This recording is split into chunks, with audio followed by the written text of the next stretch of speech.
Once again, ladies and gentlemen, welcome. My name is Tianro, and I'm currently a second-year student enrolled in NUS under the School of Design and Environment. Thank you for taking the time today to be a part of You Alive, a platform that showcases the many outstanding members of the NUS community who are dedicated to helping the world become a better place via their causes. Now, today's You Alive program will be in 3 parts. Firstly, we will have a 10-minute speech by our speaker, Professor Kishore Mahbubani, followed by a 10-minute interview with Viswa Sadasivan, the chairman of the You Alive Organizing Committee. Finally, we will have a 40-minute question and answer session. Now, if you would like to pose a question during the Q&A, you can do so by heading to the microphones along the aisle, introducing yourself, and then speaking directly into them. This is essential so that the online community who are viewing this via webcast will be able to hear you clearly. Please keep all questions short and concise, focusing on the why of the speaker's passion rather than the technicalities of his work. Thank you for your kind attention. Now sit back and enjoy.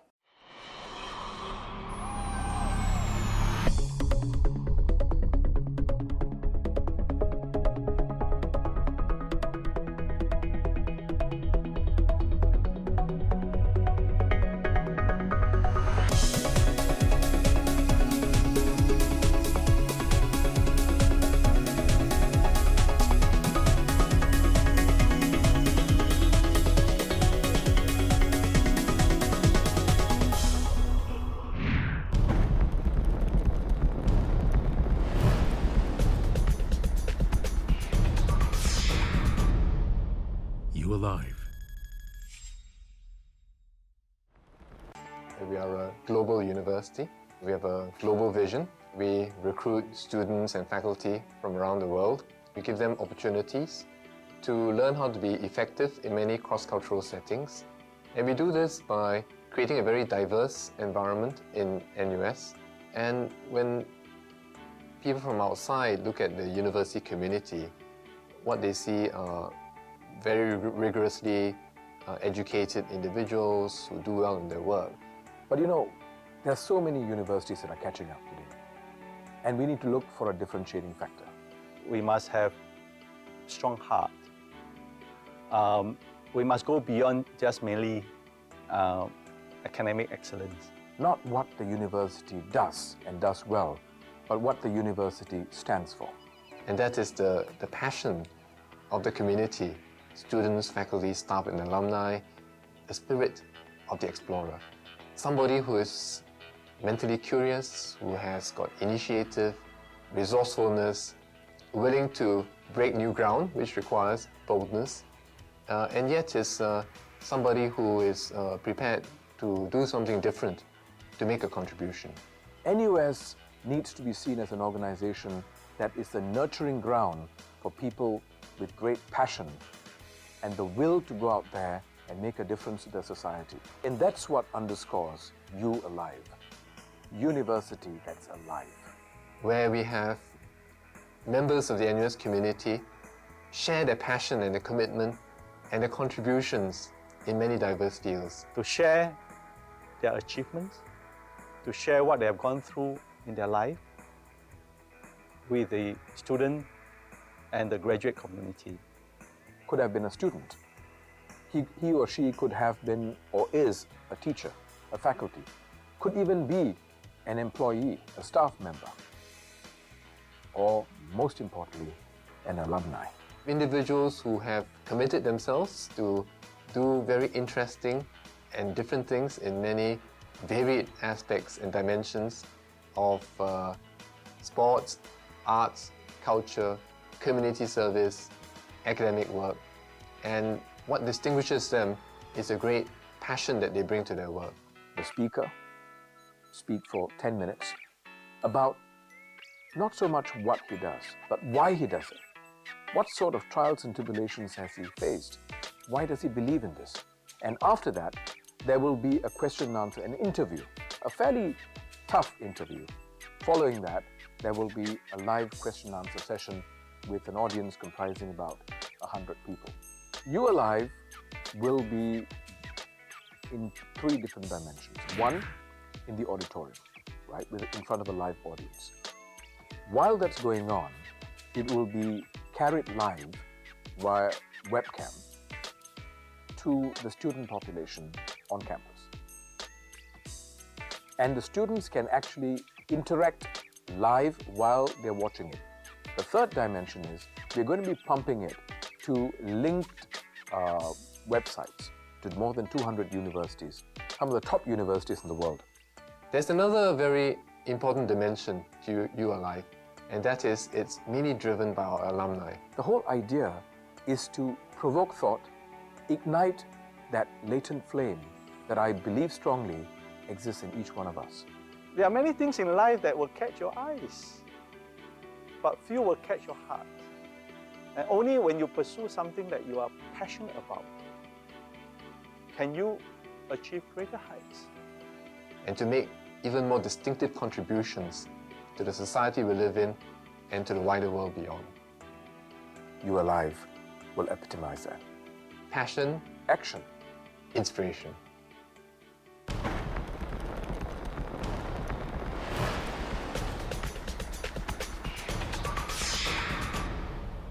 You Are Live.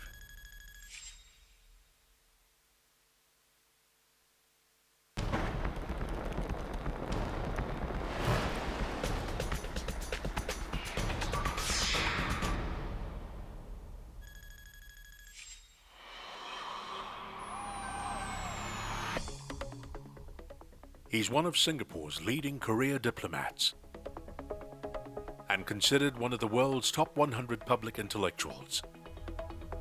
He is NUS graduate Professor Kishore Mahbubani, a man of ideas and ideals. We scratch beneath the surface to discover the passion that drives him.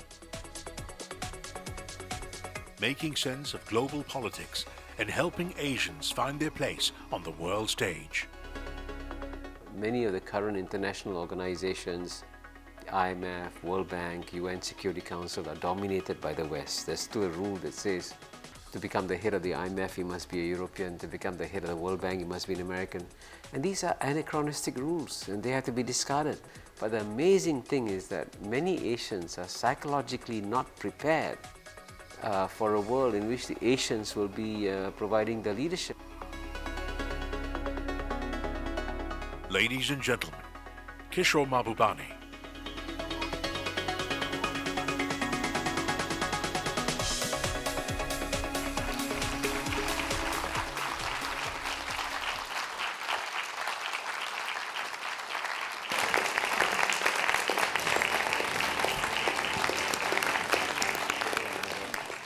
Good evening, friends. You know, it's very difficult knowing how to start. As you know, in America, you begin with a joke. In Asia, you begin with an apology. So I combine the two traditions, and I apologize for my bad joke, you see. And a bad joke is something that I cannot tell in the West, but since we're in Asia, I can tell it now, because it's politically incorrect. And this is about the question about the difference between a diplomat and a lady. And as you know, in the case of a diplomat, when he says yes, he means maybe. If he says maybe, he means no. And if he says no, he's no diplomat, you know. And in the case of a lady, when she says no, she means maybe. And if she says maybe, she means yes. And if she says yes, she's no lady. Now, you can see that's politically incorrect. But the reason I begin with that story is that there's always a gap between what you see or what you hear on the surface and what is the reality behind the surface. And here, that's what, in a sense, I will spend the next 10 minutes talking about, because the perception of me clearly now is that I'm a very successful member of the establishment. You know, I've been permanent secretary, I've been ambassador to UN, I've done all these establishment things. Well, that's the perception. But inside me, the way I see myself, and the way I've always seen myself, is that I've always seen myself as a rebel, struggling against bigger causes, struggling against bigger forces out there. So what I'll describe now to you is what I see as the three main phases of rebellion in my life. The first major phase of rebellion was a gift from NUS, because I happened to be an undergrad in NUS at the Bukit Timah campus. And while I was an undergrad, I became the editor of the student newspaper called the Singapore Undergrad. And I began to write articles that were then quite critical of the Singapore government. And I can tell you one in particular stood out, because it happened when the then Prime Minister, Mr. Lee Kuan Yew, came to speak at the Bukit Timah campus, and to an audience about twice the size of this. And the middle lecture, after during the Q&A, one of my professors, actually, a philosophy professor, Lee Beng Chi, began to harangue Mr. Lee Kuan Yew. So Mr. Lee was patient. He took it for 5-10 minutes. And after a while, he got tired of being harangued. So Mr. Lee very politely told the chairman, a young man called Araliya Nair, he said, would you mind, let's move on to the next question, right? I don't want to be harangued here. The chairman was a very young, confident Indian boy called Araliya Nair. Said, I am the chairman, I decide. So he said, carry on. So at that point in time, Mr. Lee Kuan Yew stood up and physically pushed the chairman and said, I'm taking charge. And you can imagine how electric the room was. Everyone was, sort of wondering what was going on. The event carried on, nothing major happened. So I wrote an article about what happened, an editorial, and the title called A Question of Decorum, saying, I understand why Mr. Lee got upset, but this is very dangerous when prime ministers push aside chairmen, then you get a slippery slope to dictatorship. And so I submitted the editorial to the editorial board. They said, Kishore, very good article, Why don't you put it in your name and not put it as editorial? Foolishly, I agreed. But the good news was that, frankly, that article clearly got me noticed and set me up for my next phase in my career, because on the one hand, Dr. Toh Chin Chye, who was then the Deputy Prime Minister of Singapore, so sent me warnings and tell Kishore, I will crush him if he takes me on. But the government, surprisingly, on the one hand, was very tough. On the other hand, I also got interviews with Dr. Goh Keng Swee and Rajaratnam as a result of that article after I graduated, and I was offered jobs in the government. So you can see that one phase of my rebellion took me to a career in government. And that led to the second phase of my rebellion. Because when I joined the government, you can imagine, having been critical of the government, I joined as a government servant, I was uncomfortable, I tried resigning 3 or 4 times, and I didn't succeed in resigning for various reasons. I was bonded, by the way. I had a scholarship from the government, so I was bonded. But one way or another, I stayed on. But the good news is that after I stayed on after a few years, I began to realize that when you represent a small state like Singapore in the global arena, you can easily get bullied all the time. And I was amazed at the amount of bullying that small states got. And that's when I decided to become a rebel against the bullying against small states. And I'll tell you just 2 stories. 1979, this is Havana, Cuba. There was a non-aligned meeting there. President Castro was chairing it. All the major pro-Soviet third world leaders were there. Saddam Hussein, Hafez Assad, Yasser Arafat. And Singapore was being beaten up at that meeting because Singapore was fighting against the Vietnamese invasion of Cambodia. And I can tell you one of the most amazing encounters I saw was when 30 heads of state in one small room tried to beat up Mr. Rajaratnam, the then foreign minister. And I was amazed. Rajaratnam, this mere foreign minister, had a spine of steel and refused to buckle and fought 30 heads of state. And I said, that's what a great man does. So I said, that's what we should be doing in Singapore, fighting against these forces. And ironically, the next major force we fought against, after having fought against the Soviet Union in the Cold War, a few years later, in 1982, I can't give you the full context. There was an international conference on Cambodia, and the ASEAN countries were fighting against the Vietnamese invasion of Cambodia. But the ASEAN countries also said that when we remove the Vietnamese occupation of Cambodia, we cannot allow the Khmer Rouge to come back. And China opposed ASEAN. And China said, no, no, no, under international law, the Khmer Rouge must come back because they were the previous government. So China and ASEAN had a head-on clash. And we thought that the United States, the greatest defender of human rights in the world, would support ASEAN against China. Instead, the United States supported China against ASEAN, supported the Khmer Rouge against us. And can you believe it, the greatest defender of human rights defending the Khmer Rouge? And that made me aware of double standards in the international arena. And that subsequently led to the third phase of my rebellion, where I ended up in Harvard in 91, 92 as a fellow, just 1 or 2 years after the end of the Cold War, at the height of Western arrogance. And the Western arrogance was so overwhelming, I decided I had to do something about it. And that began the phase of my writing, and I wrote The West and the Rest, Pol Pot, The Paradox of Moral Correctness, the Can Asians Think, all with one theme, telling the West, don't assume that you have all the answers and that the rest of the world cannot think. And I can tell you that it was amazingly a rather lonely struggle. Because at that point in time, in the 1990s, soon after Francis Fukuyama's essay appeared, The End of History, anybody who stood up against the West at that time was fighting a solitary cause. But I can tell you that I truly enjoyed it. It is so much fun when you're rebelling against a much more powerful force. And even though, I was beaten up, I was attacked, I was criticized, I found that that's what really kept me going.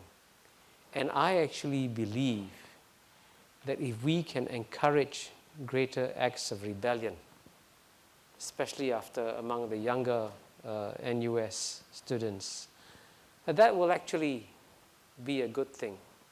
Because we are moving into incredibly uncertain times.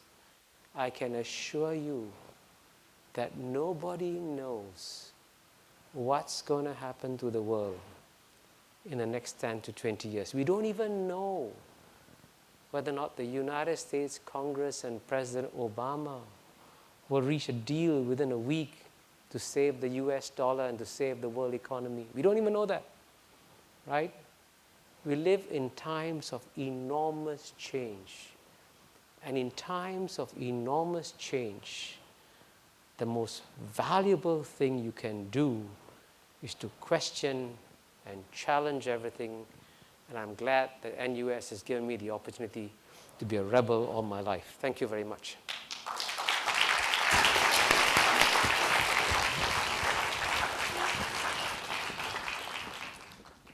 It's very exciting to interview a rebel. And I hope that you will be in character throughout this interview and during the Q&A session. One of the first things... I also defer to authority once in a while. And who are you referring to?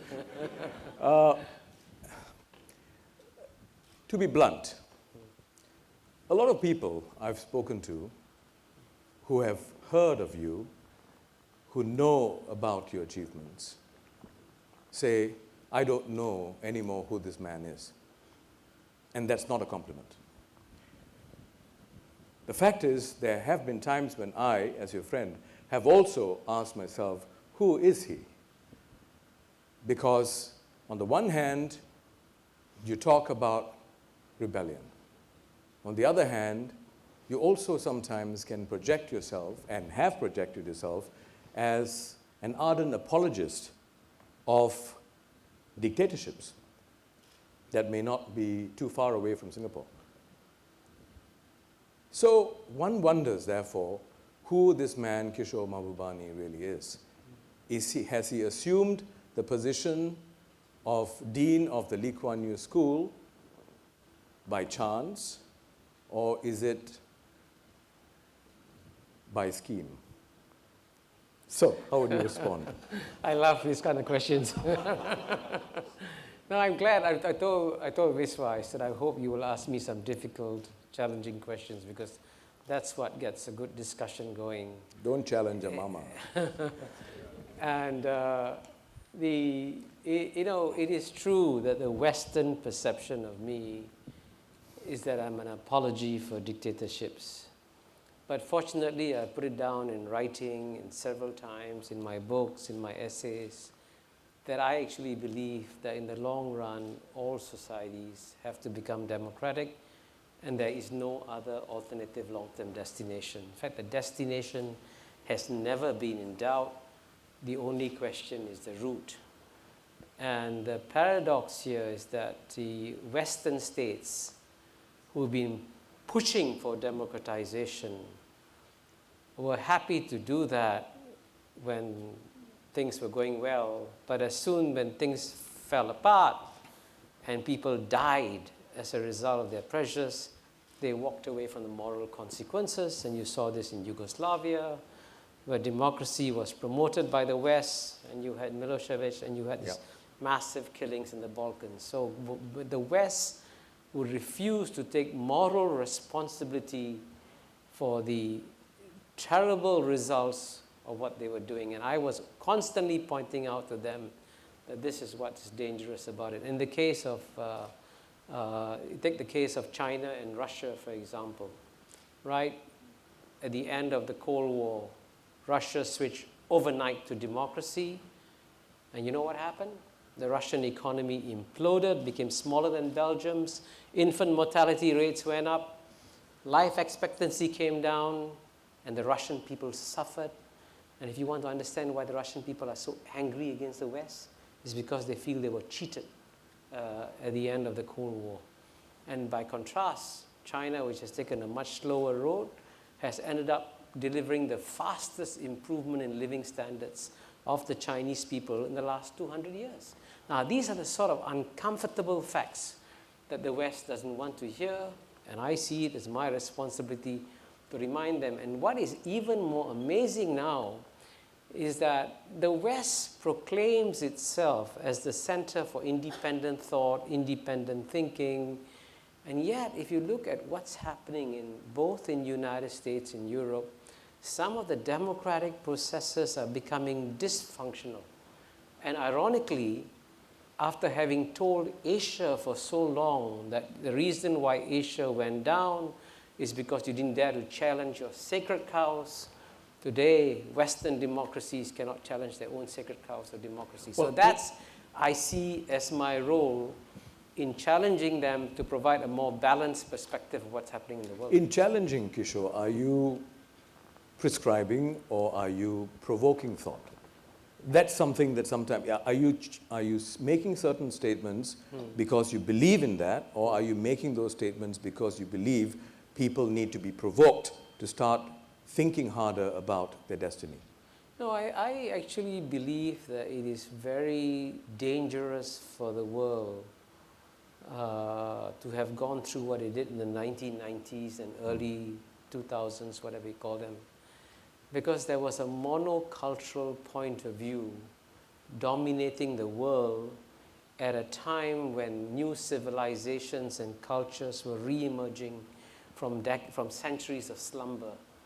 And I thought that the West was endangering both itself. And I want to emphasize one point. I'm not anti-Western, okay? I actually believe I'm the best friend that the West has in the world because I'm waking them up to new realities. And gradually, the good news is that more and more of them recognize that I'm actually shaking them and making them aware a new world is emerging. And I actually believe that at this moment of history, the most dangerous thing that can happen in the world is for the West to continue on autopilot and not wake up and realize that the West has got to understand the rest of the world in their own terms and stop believing that they all become replicas of Western societies. As Francis Fukuyama suggests, in his thesis. But the point here is, yes, I think this is the right time for the awakening of the East to assert ourselves. But are you advocating a form of affirmative action against the West to say, now we need to push our agenda because you've had your chance for 4 decades or 5, now it's our turn, so whatever you do is wrong. Now see, 2 wrongs don't make a right. Why must it be so polarized? Well, My sense is this is an issue. It's about West versus East. I think, your thesis sometimes forces a zero-sum equation when we could actually move towards a win-win. So if your objective is to provoke thought, to spur Asians to start thinking about our destiny, but not prescribe that it's an either East or West, but it can't be both. It can't be an optimal combination of both. That is my question to you. How would you respond to that? Why can't it be an optimal combination? Way back in the 1990s, in an essay in the magazine Foreign Affairs, which is one of the leading magazines in the world, in response to Samuel Huntington's point of view, that there will be a clash of civilizations. I said the world will not see a clash of civilizations. I said the good news that Asia is modernizing and developing. And in that essay, I say in the conclusion, it's in print again, that the ideal scenario will be to see a fusion of civilizations where you bring the best of the West and the best of the East and you combine them together and you get the best possible result. So I have never been advocating that the East has been superior to the West or that the East should dominate the West. Okay.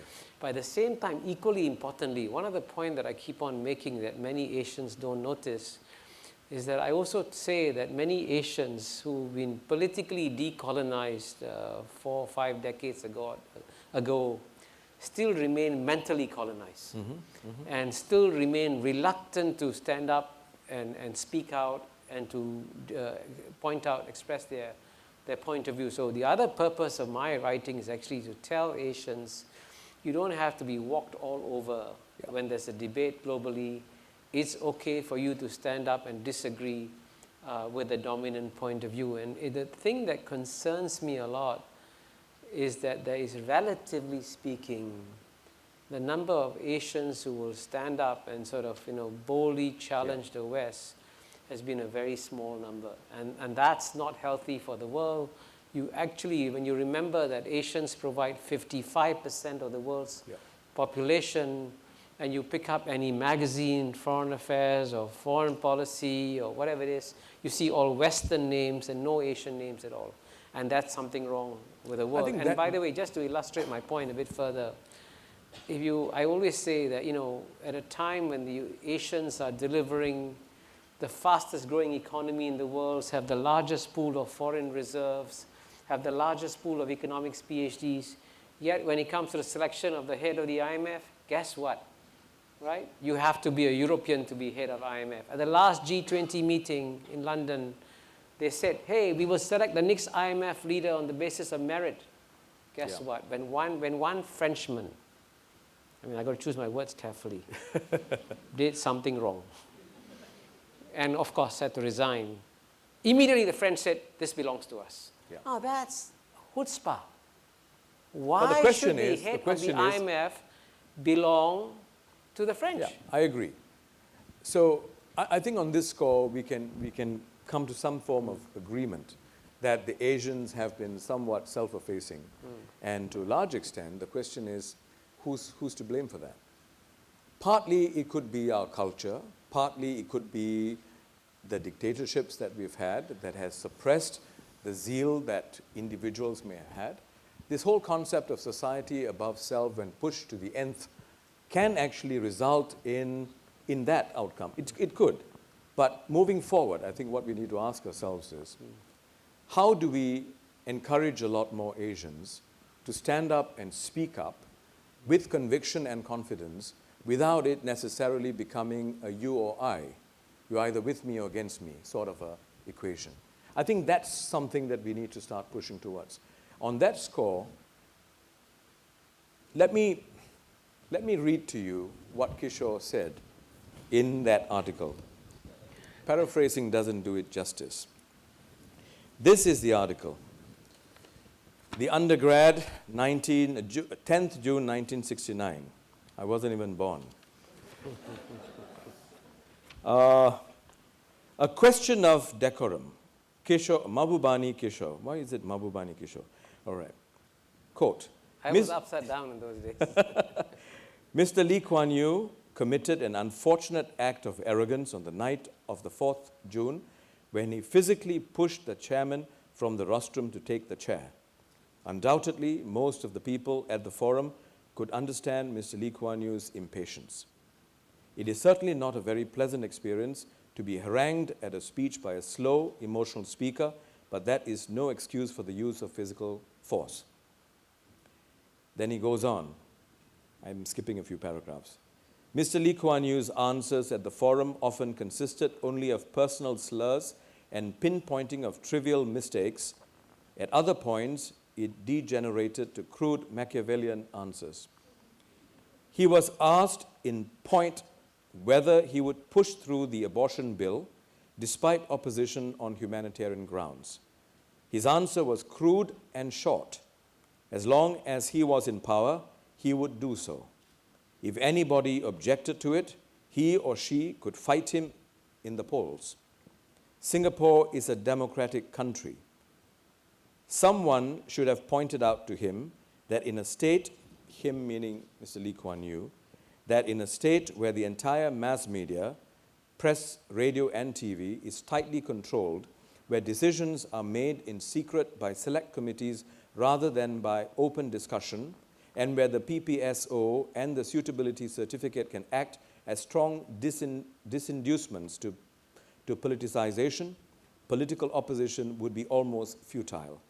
But it would have been of no use. Neither Mr. Lee Kuan Yew nor the audience had come for rational discussion that night. And he ends with this. Many a minister in the present government has very clearly hinted that for Singapore, the only choice is between benevolent dictatorship or anarchy. Intermediate models of free, open societies are things that their imaginations cannot conceive of. This was in 1969. What happened to Singapore? No, when I read this, I couldn't help wondering what happened. Is it that, Kishore, you were such an exception, which we believe it could be a possibility, that you were an exceptional human being with exceptional powers of persuasion and linguistic flair and guts? Or were you not alone?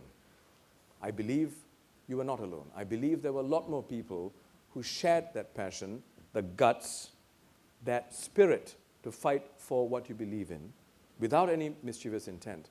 But it begs the question, what has happened to this society, to this university over the decades?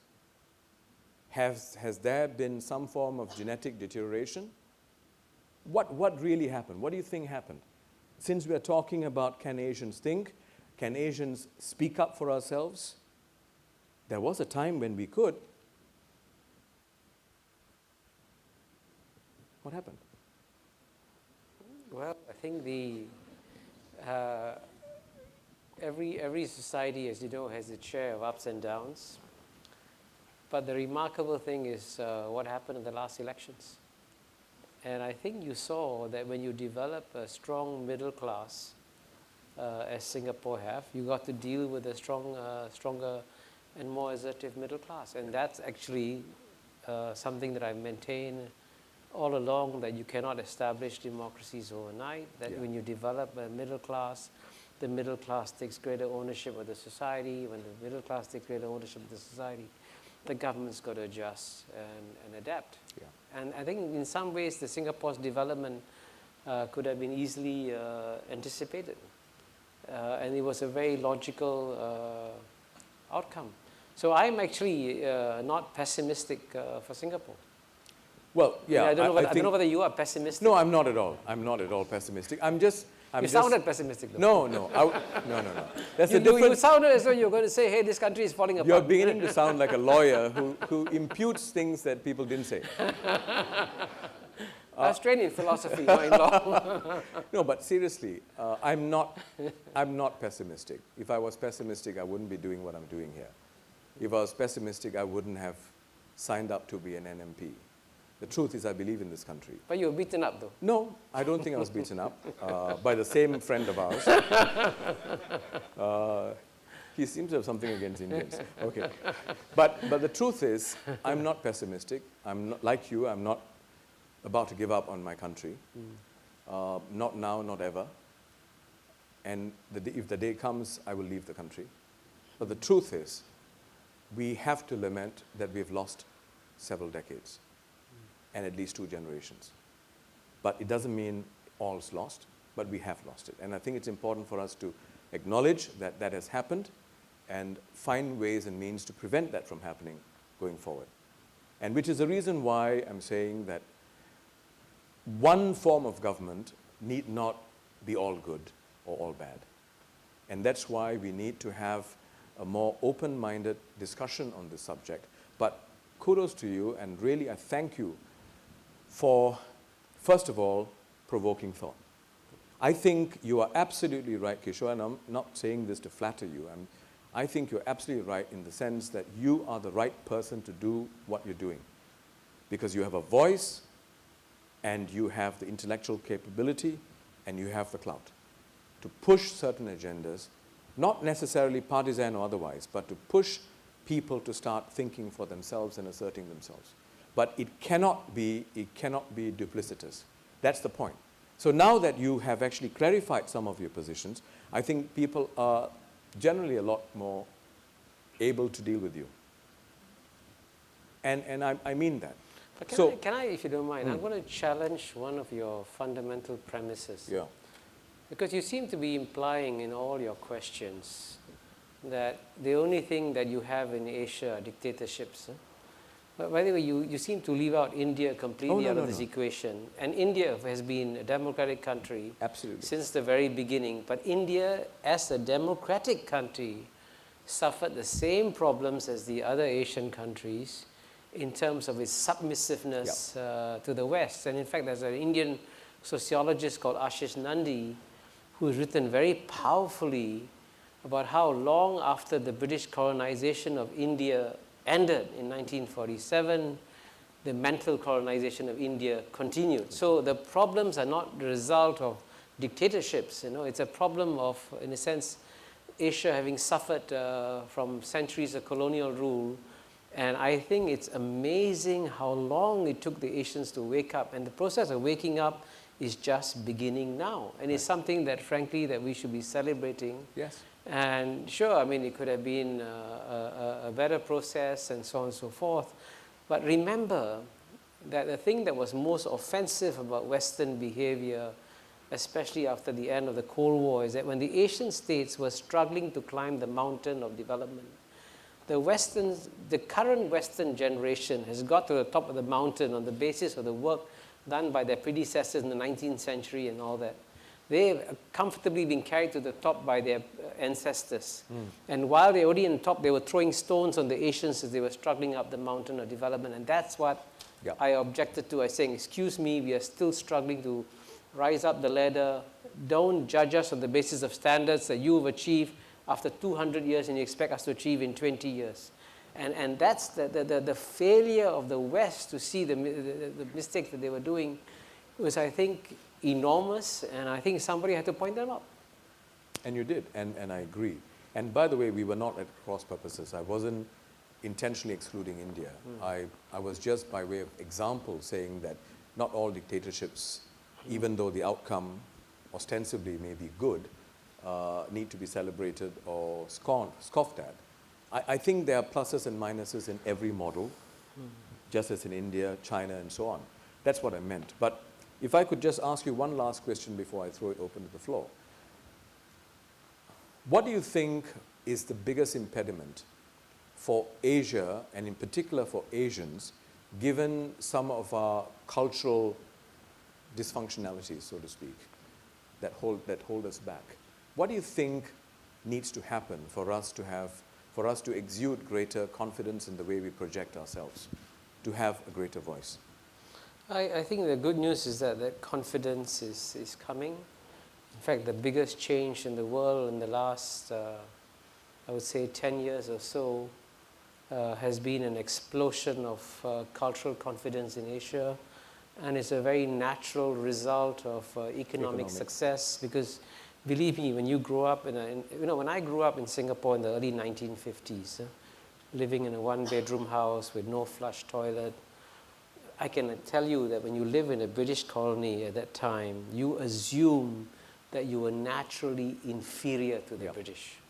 I mean, believe me, when you live in a British colony, I never thought that I could ever one day be an equal to a British. And yet, it's amazing that in the space of 30 years, Singapore developed a per capita income higher than UK, and believe me, achieving something that no other ex-British colony has achieved in the same way. And so Singapore's progress has been quite remarkable. And it is this progress that then generates the kind of cultural confidence that you need. And again, if you read my books, I describe, it just doesn't apply to Singapore, others apply. The famous story I tell is about Korea. Now, Korea you all associate as being a success story, right? I tell the story of an American who goes to Korea and arrives there in 1980s, 30 years ago. He meets a Korean, and the Korean asks him, "What are you doing here?" And the American says, "I've come here to study Korean thought." And the Korean says, "Do Koreans have any thought?" I mean, this is, you can imagine the mental colonization that took place. Sorry, when was this? This was 1980s, as early as that. So, I mean, we have to go back. I think, frankly, the first thing that the Asians need to do at this point in time, as they're coming out of this mental decolonization, is to ask themselves, what happened? Why did we actually think we were inferior? Why did we lose all our cultural confidence?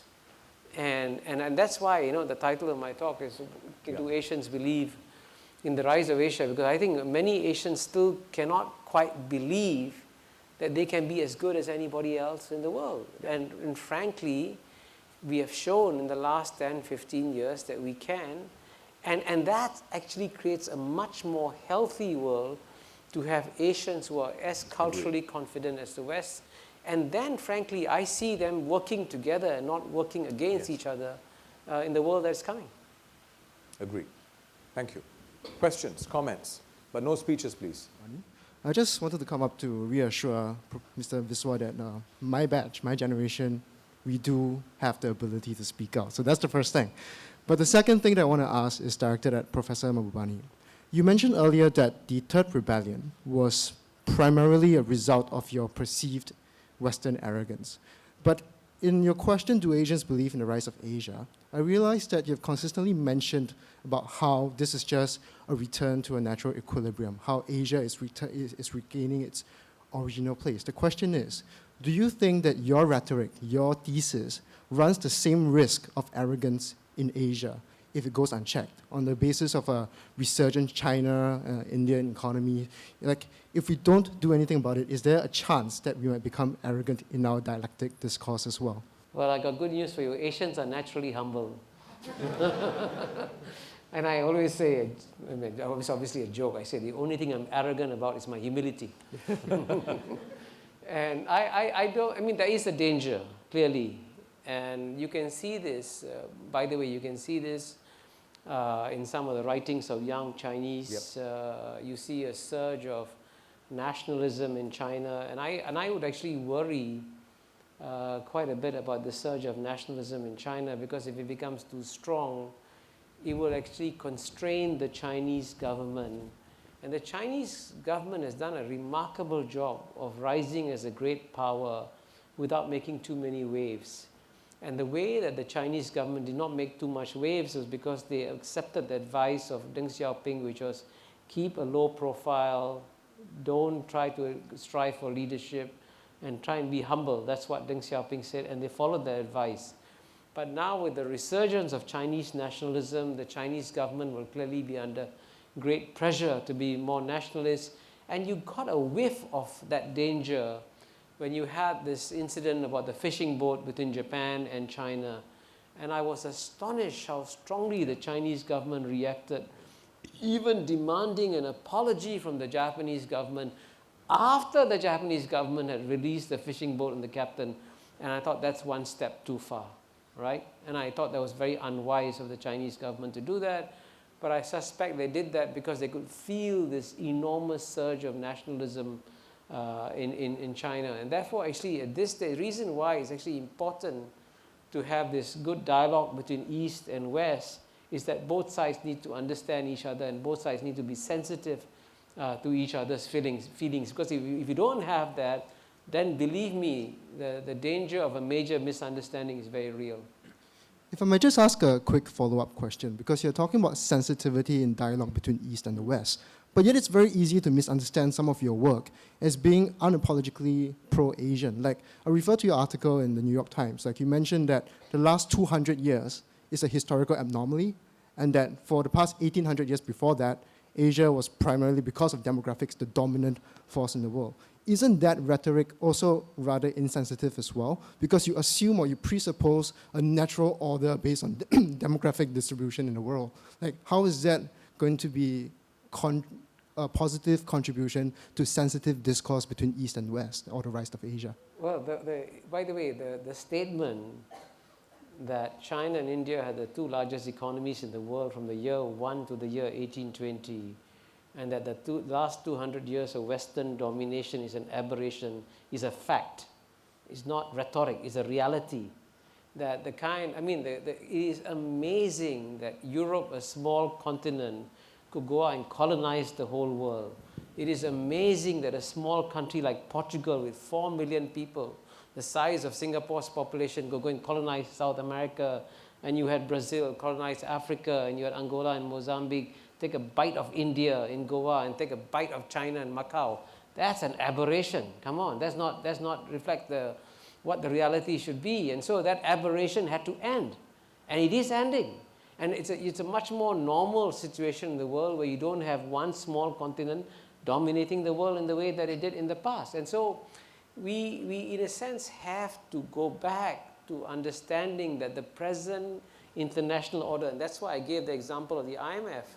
When will the day end that the French say, it belongs to us? Why should the IMF, the International Monetary Fund, which is supposed to take care of the interests of 7 billion people, belong to a country of 50 million people? What's the logic in that?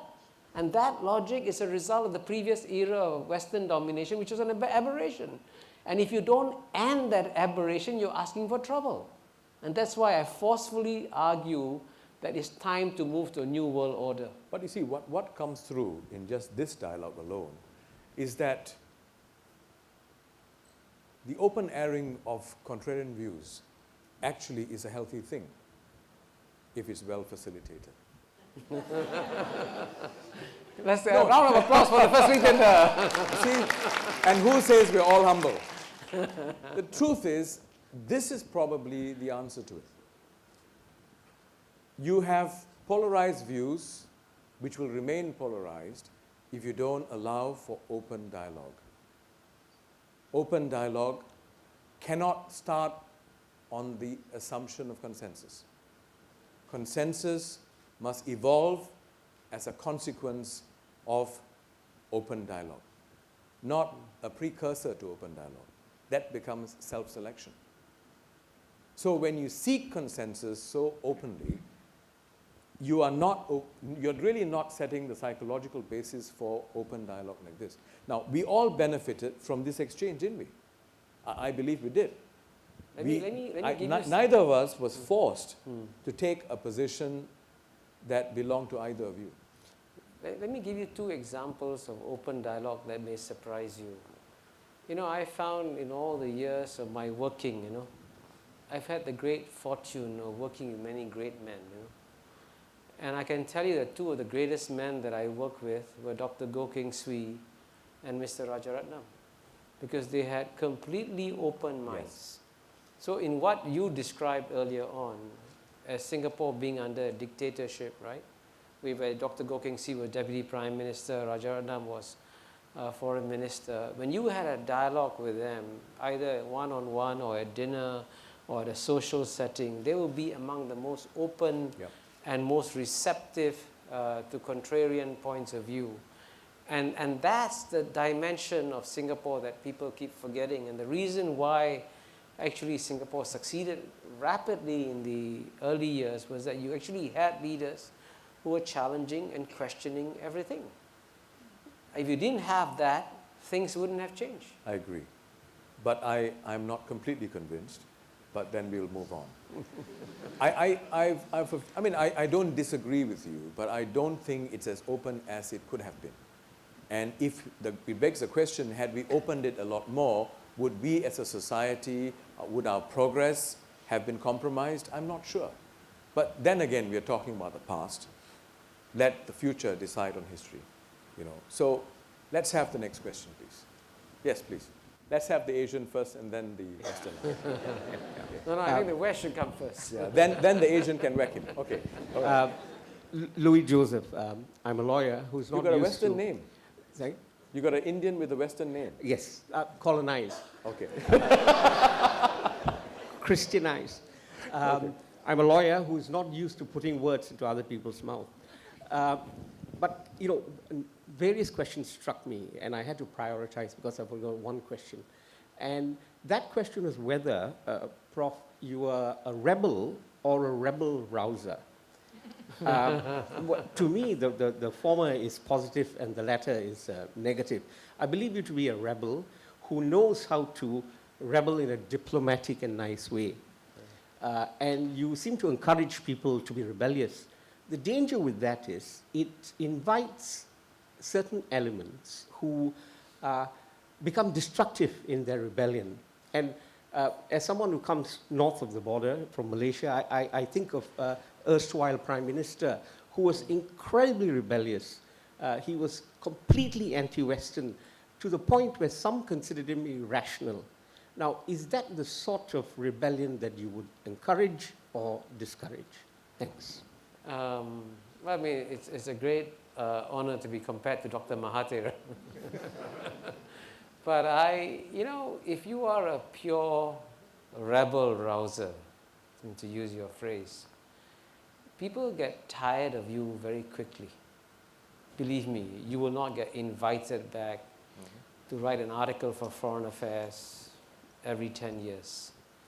You will not be asked to contribute columns to New York Times or Wall Street Journal or Financial Times if what you say is pure rebel rousing.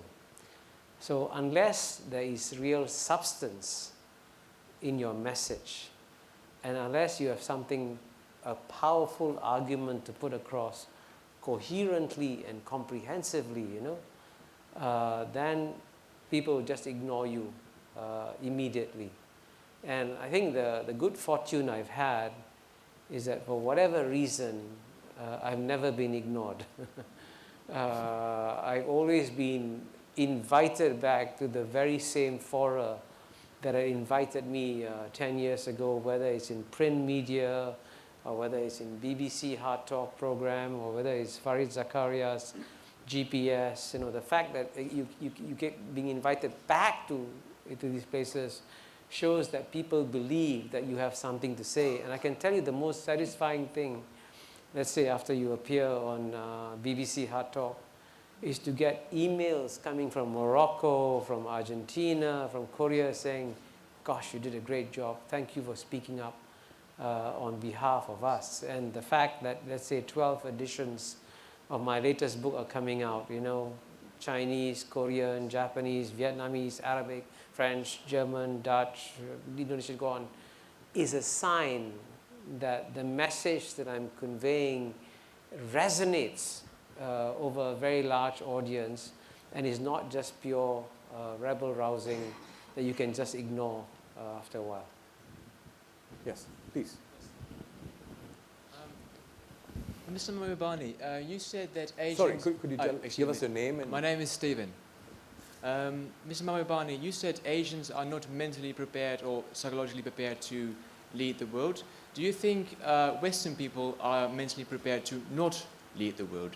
Because what I see in the world, in Europe right now, is when we hear this news of economic growth in China, in India, and our financial crisis, when we see, let's say, Tibetans being cracked down upon in China, when we see a British author coming to Singapore and writing some comments about the death penalty here and being prosecuted for this, a rebel, I might add. We see this crackdown, we see this, and we look upon this with fear. What will happen if Asia is in fact taking the lead and behaving in this way? Will we lose our wealth? Will we lose our freedom? Will we lose our human rights? Thank you.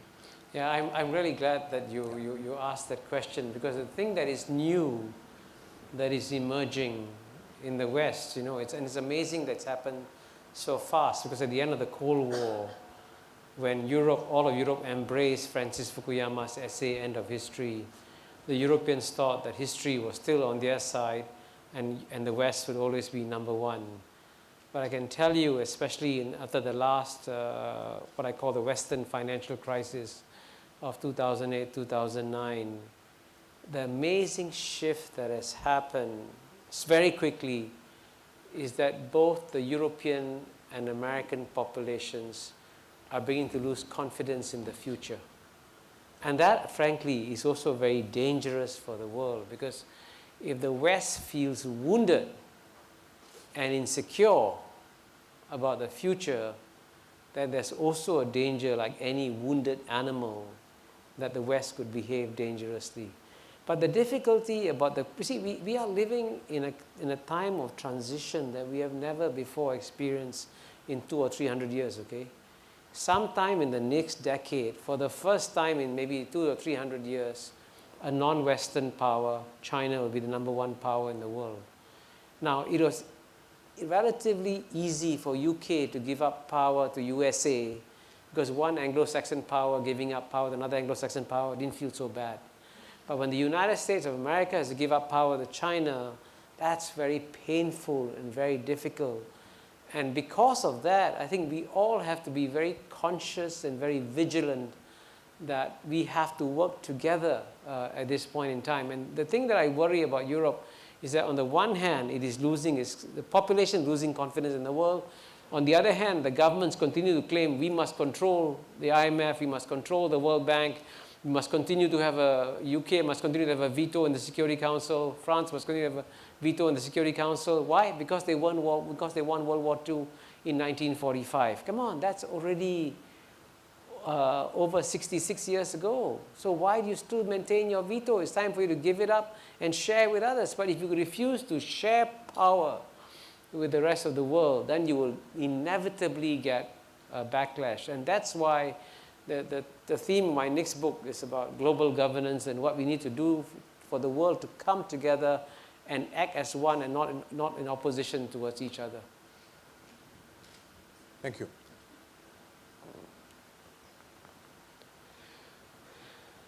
Hi, Elias Felfoul from Canada and Tunisia. You talked about the fact that we live in a big-time change world. You also mentioned that no one knows how change is defined.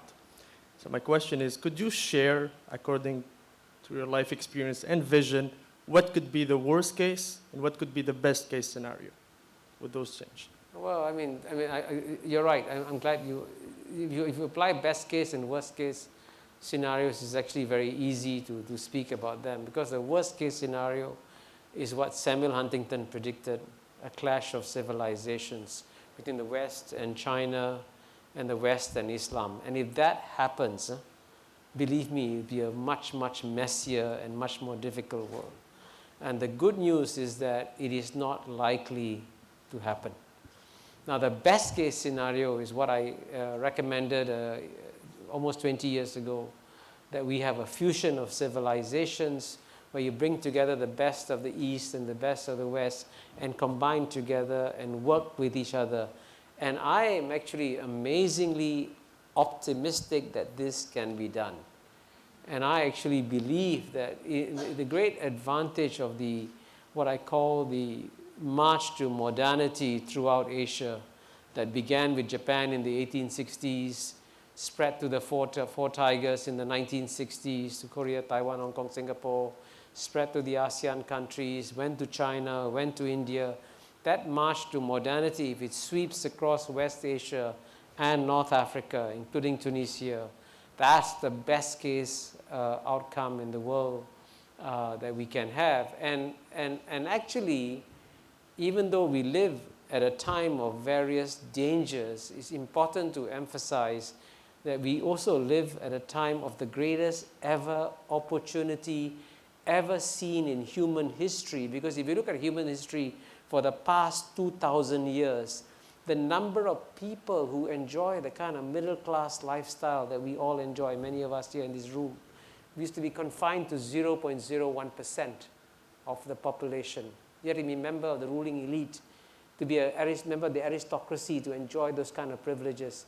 Now the middle-class lifestyle can go down all the way down to 50%, 60% of the population, and that's never been seen before in human history. The number of people who are getting university education, it's astonishing, right? The number of, can you imagine 100 years ago, how many people went to university, right?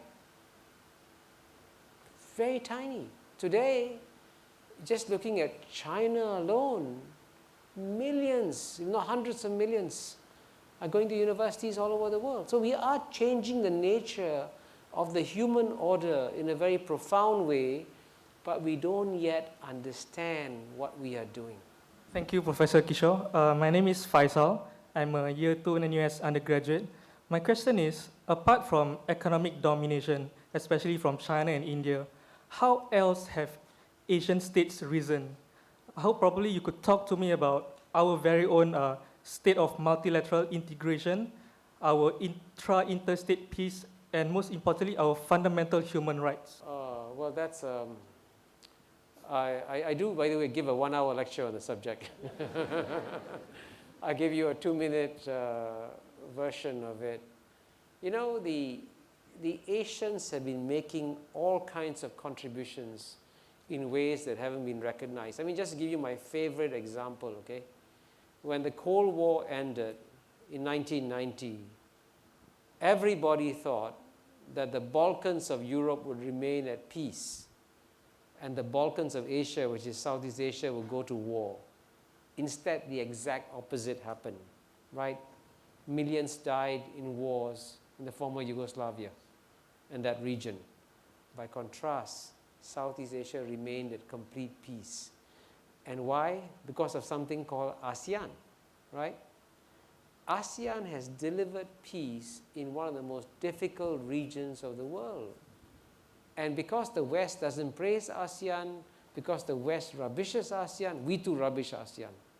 But ASEAN in its own way has been a model of multicultural cooperation, because the European Union, for all their success at regional integration, remains a Christian club. They cannot admit a single non-Christian country, including Turkey, as a member of the European Union. ASEAN can have Christians, Muslims, Hindus, Buddhists, and even communists, and they can all work together. So if you want to see if you want to look for a model for the future of the world, for how you work together in a new multicultural environment, study ASEAN. Because ASEAN shows the way for the world. And yet we never praise ASEAN and never document what we have done. And if you look at the overall in terms of the fact that this region has seen the 3 largest wars since World War II, the Korean War, the Vietnam War, the Sino-Vietnamese War, by and large the guns are almost silent in this region. You know, when the guns are silent, it doesn't happen by accident. It happens by design. Clearly, people are making decisions in critical ways to avoid military conflict. And well, that's a huge achievement in this region, you know. Could I just add something? Yes. I wouldn't say that all the guns are totally off, because I'm sure you're aware of India and Bangladesh in the border. There are still military presence. They have, as in soldiers who are trigger happy at that border by Indian military soldiers. And that kind of makes me think, what do you mean by there's total peace in Asia right now? No, you notice ASEAN. I ASEAN. did not use the word total peace. Okay, you And said it's there were very- no guns firing. Exactly. You know, incidentally, if you look, let me give you one shocking statistic, okay? You know that we've been keeping statistics for the last 110 years of how many people have been dying in wars, right? Over the last 110 years. You know what's the good news or not? The number of people dying in interstate wars is the lowest it's ever been in 110 years, okay?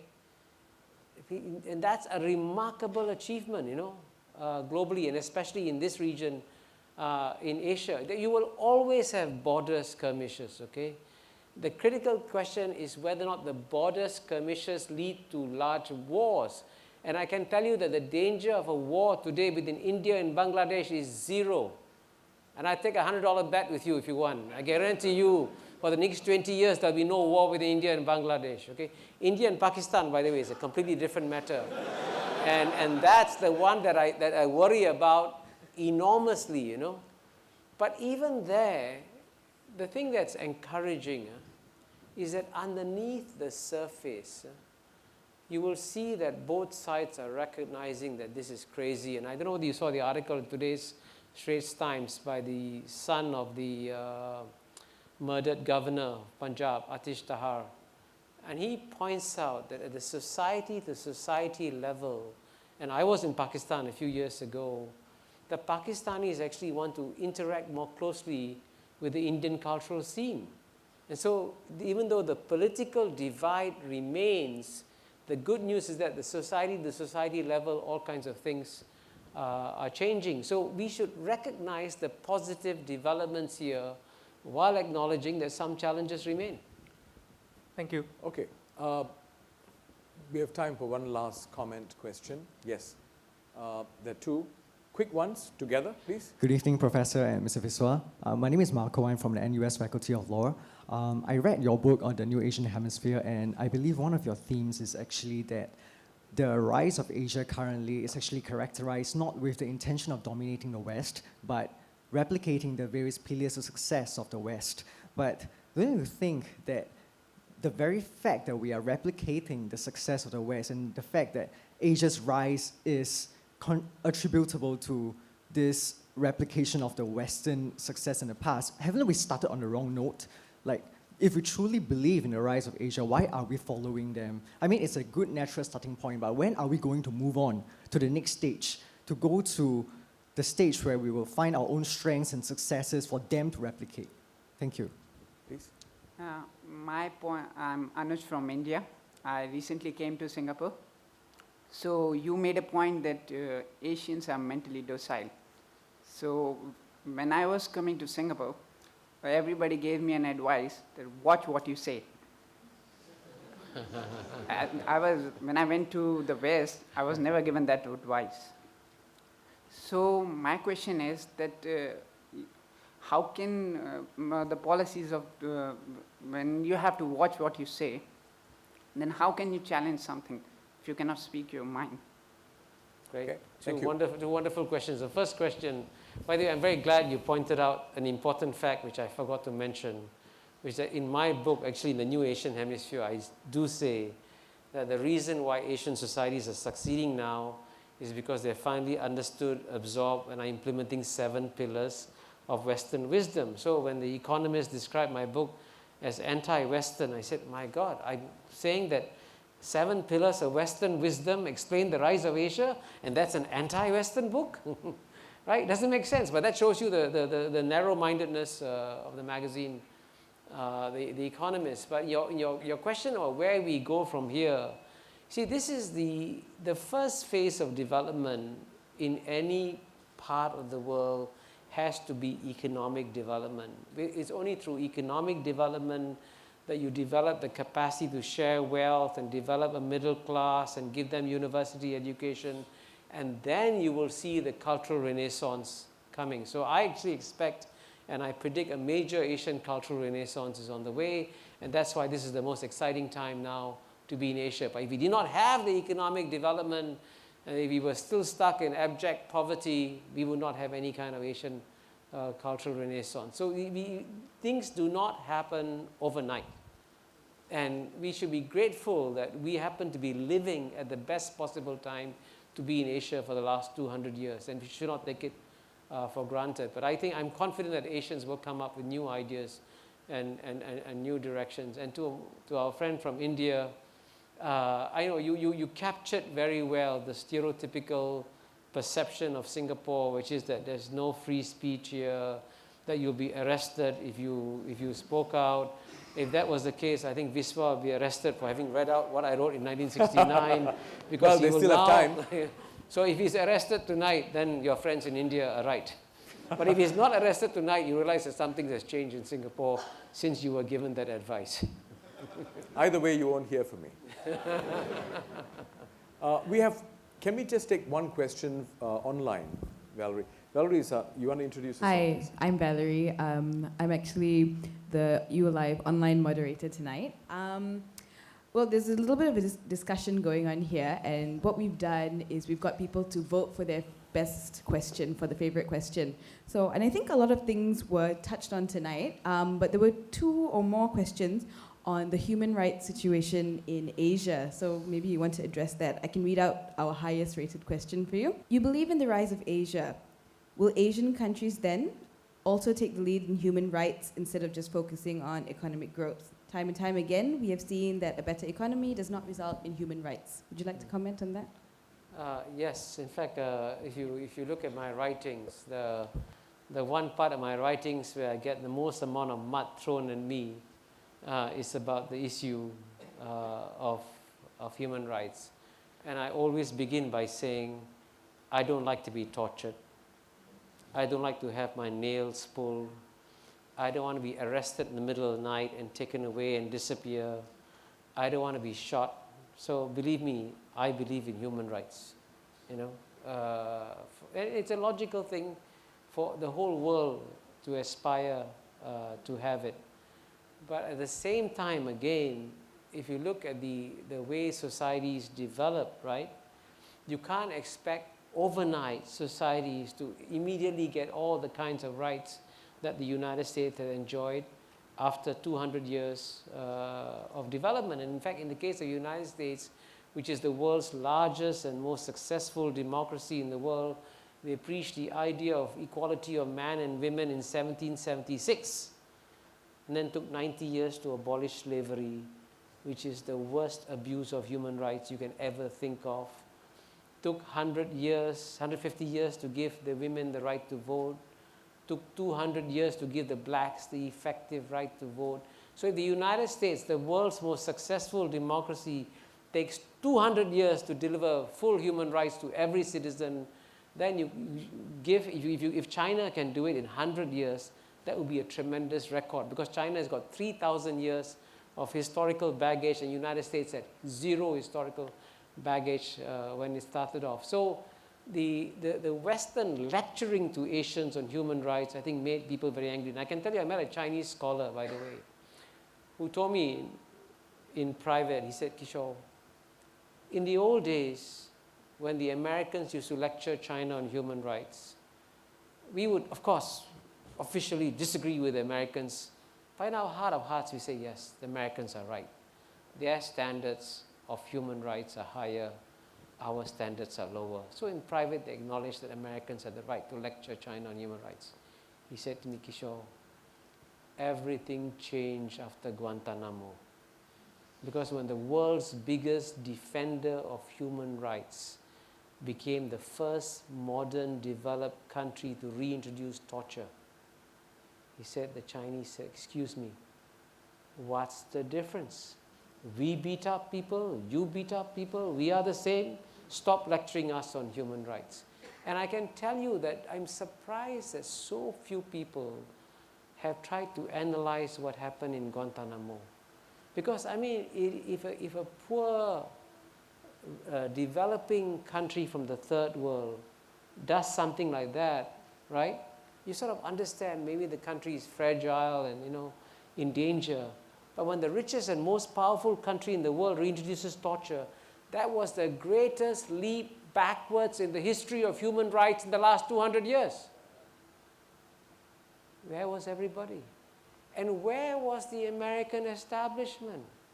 Where was the American Congress? Where was the New York Times? Where was the Washington Post? And not one single European government. Let me repeat that, okay? Every European government has a report on human rights on the world, right? And they'll condemn Singapore, they'll condemn China, they'll condemn Cuba, they'll condemn Iran, but not one of them officially mentioned Guantanamo. And that's moral cowardice of the highest order ever.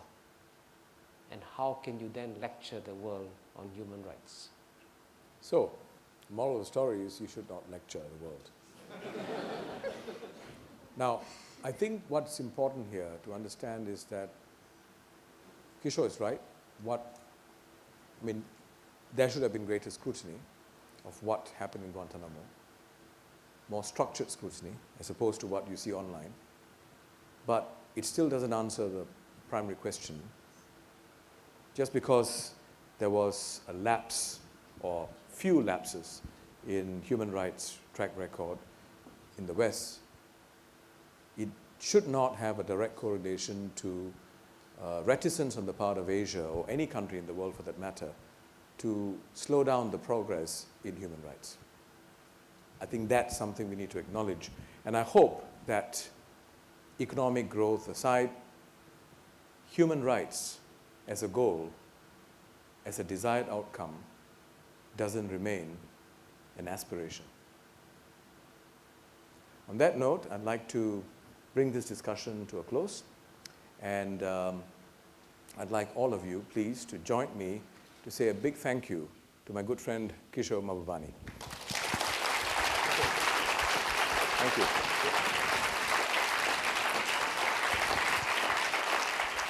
We have a gift. Did we use Asian technology? Yeah. You see, there's a picture of us talking here. I look better than you. You always do. Kishore, thank you. Thank you very much. Thank you. Thank you very much for being so open. Yeah, okay. And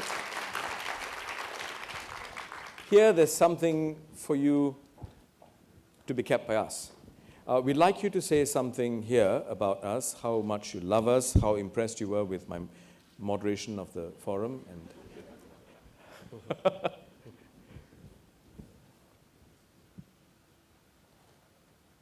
If I can open this. okay, and hold it for you.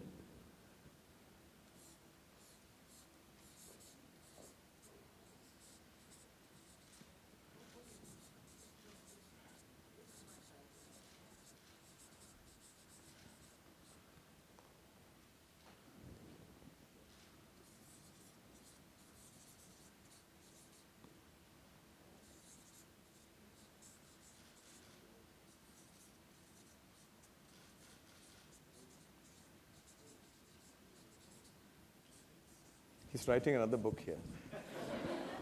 You want to read it out? Let me read it. Yeah. NUS, your hour has come. Be bold, be the best in the world, Kishore.